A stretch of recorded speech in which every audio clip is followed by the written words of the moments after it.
আদর্শ সন্তান গঠনের ক্ষেত্রে মায়ের ভূমিকা প্রয়োজন। আদর্শ পরিবার গঠনের ক্ষেত্রে, আদর্শ সমাজ গঠনের ক্ষেত্রে মায়ের ভূমিকা প্রয়োজন। আজকে আপনার আমার সমাজ কোথায় গিয়ে দাঁড়িয়েছে? আজকে আপনি আমি ছেলে মেয়েকে প্রতিষ্ঠিত করতে হবে এই প্রতিযোগিতায় গিয়ে দাঁড়িয়েছি। ছেলে মেয়েকে গোল্ডেন প্লাস পেতে হবে এই দৌড়ে আপনি আমি প্রতিযোগিতা করছি। ছেলে মেয়েকে গোল্ডেন প্লাস নয়, ছেলে মেয়েকে গোল্ডেন ইসলামিক পরিবেশে গঠন করুন, না হলে সমাজের চিত্র দিন দিন খারাপের দিকে যাচ্ছে। এটা আপনাকে আমাকে চোখে দেখতে হবে। গোল্ডেন প্লাস মুখ্য বিষয় নয়, ইসলামী পরিবেশে গঠন করুন।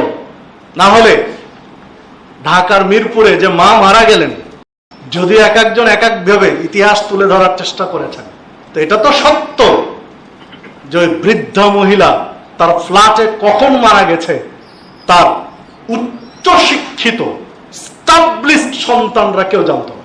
তারা তো জানতো না। একজন সচিব, একজন বুয়েটের শিক্ষক, মেয়ে শিক্ষিকা, আর এক ছেলে কানাডিয়ান প্রবাসী, তার মা তো রত্নগর্ভা, পেটে রত্ন বের করেছেন পেট থেকে। প্রত্যেকে উচ্চ শিক্ষিত, কিন্তু মা কখন মারা যাচ্ছে সন্তান জানে না, কয়দিন আগে মারা গেছে সন্তান জানে না। তাহলে এই সন্তান করে আপনার আমার লাভ কি?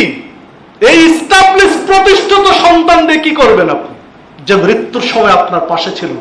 অথচ আল্লাহ রাব্বুল আলামিন কোরআনুল কারীমের মধ্যে বলেছেন, ওয়াসাইনাল ইনসান বিওয়ালিদাই হামালাতহু উম্মুহু ওয়াহানান আলা ওয়াহান ওয়া ফিসালুহু ফি আমাইন, যে বাবা মার প্রতি, মায়ের প্রতি আনুগত্যশীল হও, মায়ের প্রতি সহনশীল হও, মায়ের প্রতি দয়াদ্র হও।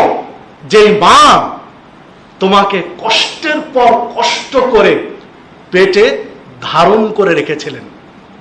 ও ফিসালুহু ফি আমাইন, যেই মা তার শরীর নিংড়ানো স্তন পান করিয়ে তোমাকে বড় করেছিলেন।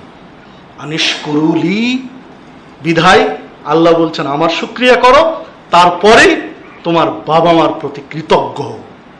এটা আল্লাহ নির্দেশ।